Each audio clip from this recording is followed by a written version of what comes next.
Assalamualaikum warahmatullahi wabarakatuh. Salam jumpa dengan saya Suratiningsih Channel. Dalam kesempatan yang berbahagia ini, saya ingin sharing tentang pendekatan TIPAK dalam pembelajaran abad 21.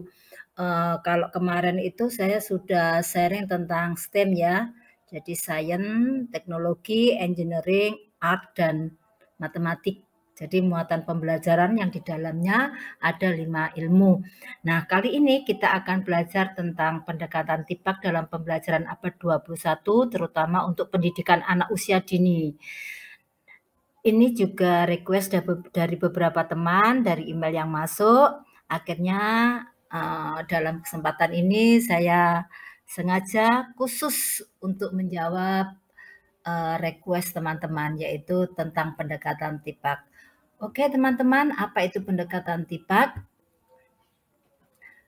Yaitu salah satu kompetensi yang harus dimiliki guru dalam pembelajaran di abad 21 adalah kemampuan merancang pembelajaran dengan menerapkan prinsip memadukan pengetahuan materi ajar, pedagogik, serta teknologi informasi dan komunikasi, atau yang dikenal dengan TIPAK. Pendekatan TIPAK memadukan aspek pengetahuan atau knowledge, cara membelajarkan pedagogik, dan penguasaan materi pembelajaran konten dengan TIK atau teknologi. Teman-teman, pendekatan ini menuntut guru untuk dapat melibatkan pemanfaatan teknologi untuk menciptakan lingkungan belajar, namun tetap memperhatikan unsur-unsur pedagogik yang melekat pada konten atau materi pembelajaran ketika konten tersebut diajarkan pada siswa. Jadi di abad 21 ini memang kita dituntut untuk dapat menguasai teknologi, sehingga kita nanti bisa memasukkan kegiatan ajar kita ketika memberikan materi, itu kita masukkan, kita selipkan, atau kita fasilitasi lewat teknologi. Nah, kerangka kerja dalam mendesain model pembelajaran baru ini itu menggabungkan 3 aspek utama, yaitu teknologi itu sendiri, pedagogik, dan konten atau materi.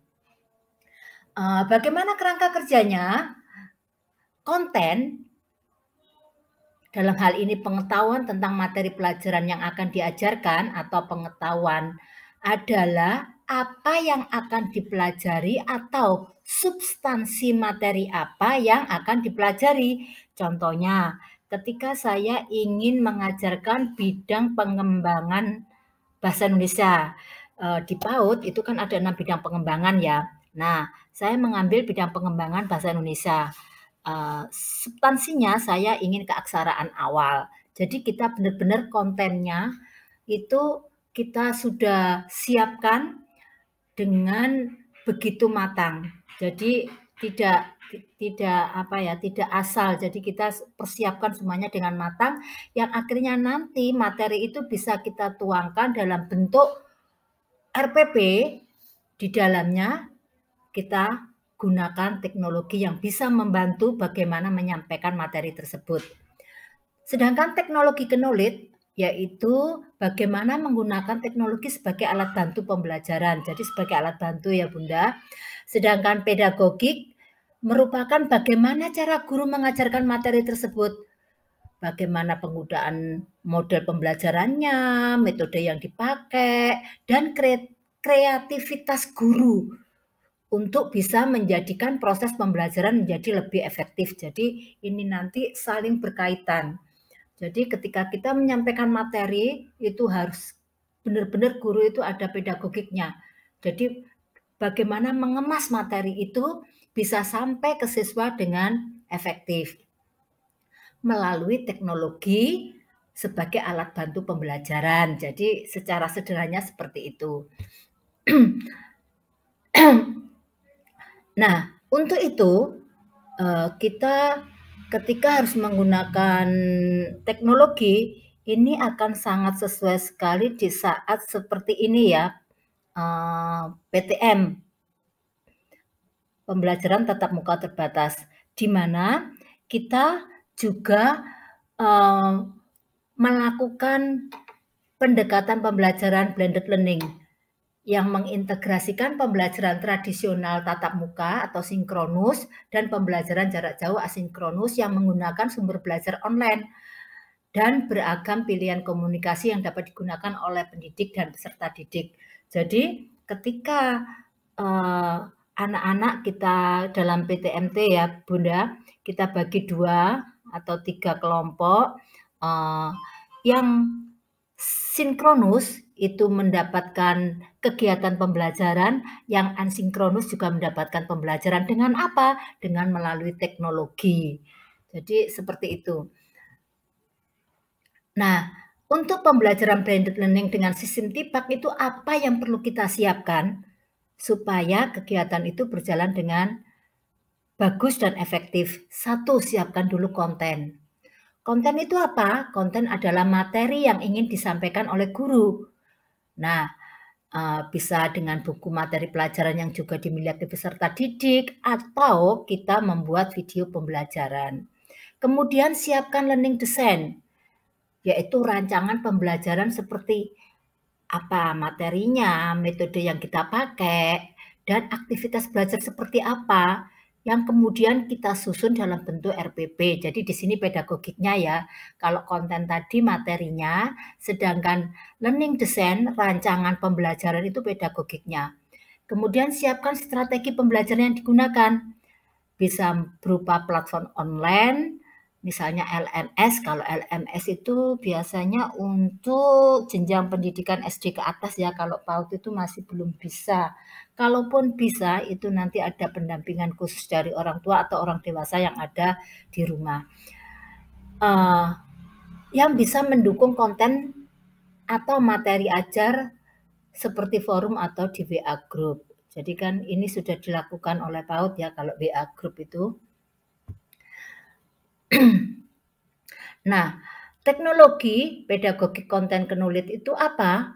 Yaitu pengetahuan tentang penggunaan berbagai teknologi untuk mengajar, merepresentasikan, memfasilitasi penciptaan pengetahuan dari konten subjek tertentu. Contohnya yaitu pengetahuan tentang penggunaan berbagai media pembelajaran dalam memfasilitasi guru dalam mengajar satu materi.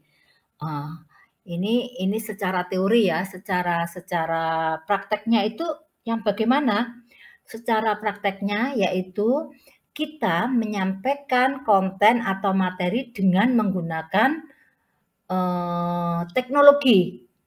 Kita menggunakan TIK, teknologi informasi komunikasi. Nah, seperti itu.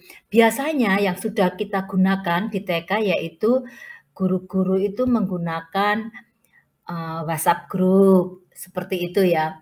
Nah, contoh penggunaan TIK itu sendiri dalam kegiatan pembelajaran itu apa ya? Misalnya menggunakan TIK untuk proses penilaian peserta didik. Nah, kita menggunakan teknologi apa ini?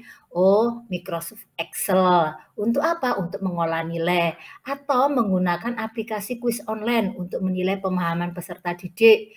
Menggunakan grup chatting untuk memahami karakter peserta didik. Nah, ini yang seperti berkomunikasi di medsos, grup chatting, terus kuis online biasanya untuk kelas-kelas jenjang pendidikan SD kelas tinggi sampai atas, mungkin sampai SMA dan sebagainya ya. Tapi kalau untuk PAUD cukuplah kita pakai Excel. Lalu menggunakan TIK untuk memahami materi pembelajaran. Penerapan praktisnya dapat dilakukan oleh guru adalah mengemas materi abstrak dalam animasi video pembelajaran. Jadi ketika kita menerangkan contohnya hujan, anak-anak itu masih bingung proses terjadinya hujan itu bagaimana. Nah, ini masih abstrak ya. Lalu kita animasikan dalam video pembelajaran. Anak-anak akan jadi paham, oh ternyata ini loh, air laut itu ketika ada matahari yang menyinari itu menguap. Uapnya kita gambarkan. Lalu berkumpul menjadi awan. Awannya bertemu, berkumpul menjadi mendung. Terus karena tertiup angin, berat, jadilah hujan. Seperti itu kita animasikan. Jadi Penerapan praktisnya yaitu dilakukan dengan mengemas materi yang masih abstrak ke dalam animasi video pembelajaran. Itu kita juga menggunakan TIK ya. Ini bisa dengan pakai apa ya, aplikasi banyak sekali. Nah, itu untuk mendukung itu kita sebagai guru PAUD jangan sampai ketinggalan. Kita harus paling tidak menguasai beberapa teknologi sederhana. Ya, paling tidak pakai PowerPoint, seperti itu contohnya. Lalu contoh lagi mengintegrasikan TIK untuk menyajikan data. Penerapan praktis yang dapat dilakukan misalnya menggunakan TIK untuk menyajikan data akademik seperti rapor digital. Kalau yang sudah saya gunakan, saya membuat portofolio digital.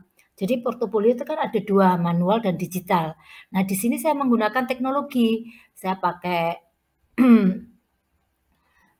Google Slide ya kalau nggak salah itu kita buat portofolio digital, jadi hasil karya anak-anak itu saya kumpulkan, saya beri komentar, dan saya kasih background musik yang mendukung, itu akan membuat orang tua sangat senang sekali. Jadi kita memang pakai PowerPoint juga bisa. Ya monggo yang dikuasai sama bunda-bunda apalah. Jadi kalau saya sudah menggunakan portofolio digital itu 2 tahun yang lalu. Jadi anak-anak saya bagikan karena pandemi ya. Jadi untuk itu lebih menarik sebetulnya kalau kita bisa membuatnya. Jadi kita cobalah kita mulai berubah untuk bisa mengaplikasikan teknologi dengan kegiatan pembelajaran kita. Kemudian contoh yang keempat, mengintegrasikan TIK dalam rancangan kurikulum termasuk kebijakan sekolah dapat mendorong guru untuk mengembangkan sumber belajar digital seperti modul atau video pembelajaran, diskusi rutin pengembangan konten digital, memasukkan program peningkatan kompetensi TIK bagi guru dan sebagainya. Jadi di sini sekolah mulai mendorong guru-gurunya untuk dapat menguasai TIK itu sendiri. Misalnya ketika rapat, nah kan kemarin tuh sempat kerja dari rumah ya, padahal harus ada rapat yang perlu kita lakukan. Nah, di sini kepala sekolah bisa menggunakan Google Meet ya, Google Meet untuk meeting bersama teman-teman. Jadi teman-teman bunda-bunda guru-guru di sekolah tersebut bisa akses lewat Google Meet di rumah masing-masing, tapi kita rapat. Nah, hal-hal sederhana seperti itu bisa kita gunakan. Jadi kita mulai dari diri kita sendiri dulu, baru sekolah melalui kebijaksanaan kita masukkan dalam kurikulum. Insya Allah kalau kita sudah memasukkan dalam kurikulum, mau tidak mau guru PAUD harus menguasai lah minimal yang sederhana. Atau contohnya seperti Google Drive ya. Google Drive itu apabila kita manfaatkan dengan betul, ada Google Drive bersama ya. Jadi semua ini kepala sekolah akan mudah sekali untuk mengakses ketertiban, kedisiplinan guru dalam menyiapkan pembelajaran. Jadi Google Drive sekolah itu dipakai bersama ya. Jadi kita setor misalnya dari kelompok A, ini RPP-nya, ini RPP, ini promesnya, ini RPPM-nya, ini RPPH-nya, ini penilaiannya.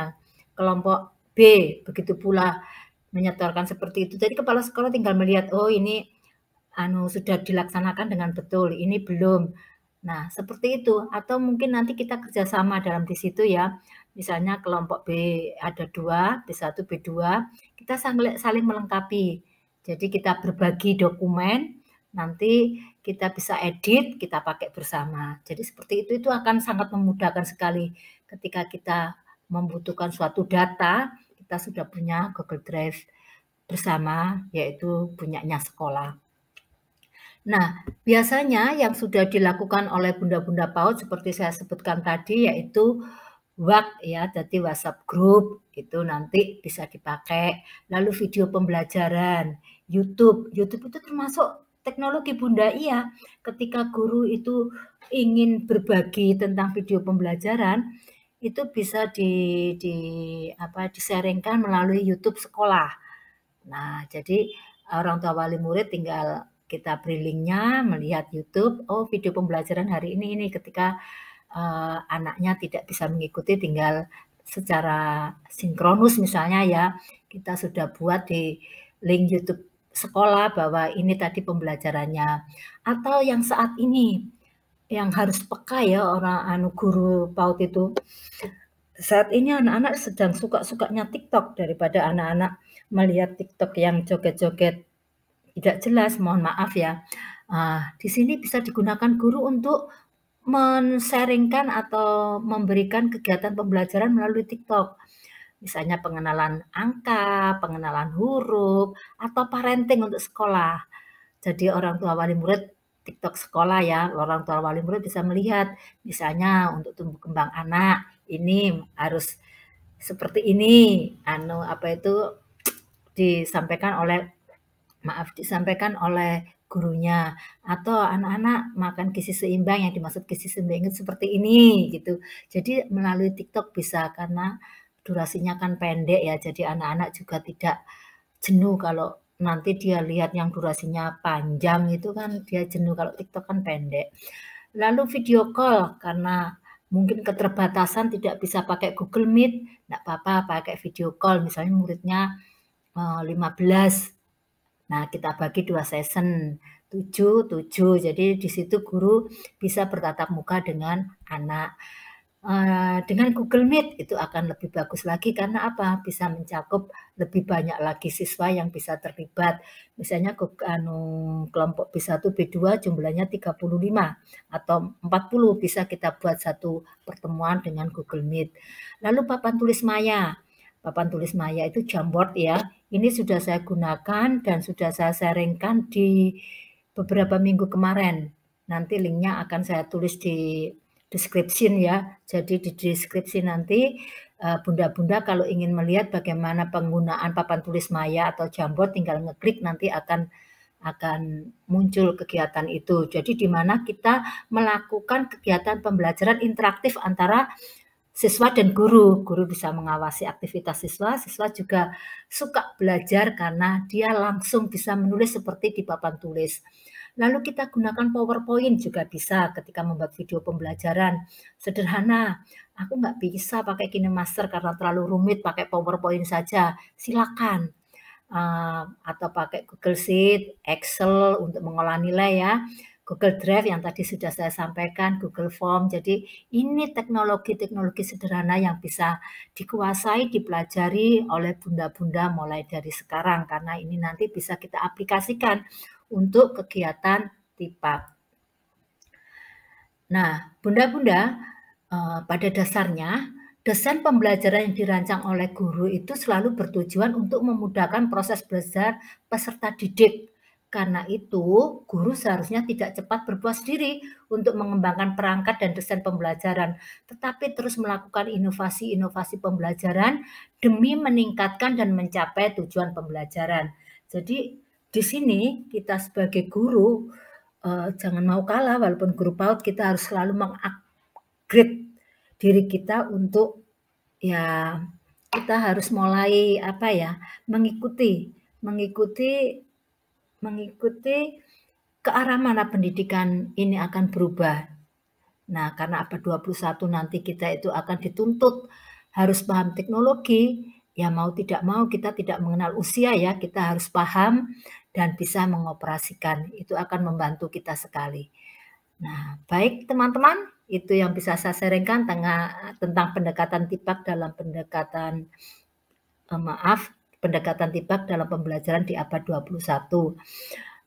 Untuk contoh-contohnya nanti akan saya share-kan ya di konten saya berikutnya, yaitu bagaimana kita menyiapkan STEM, pembelajaran yang STEM dan TIPAK. Jadi nanti bunda-bunda biar paham gitu loh.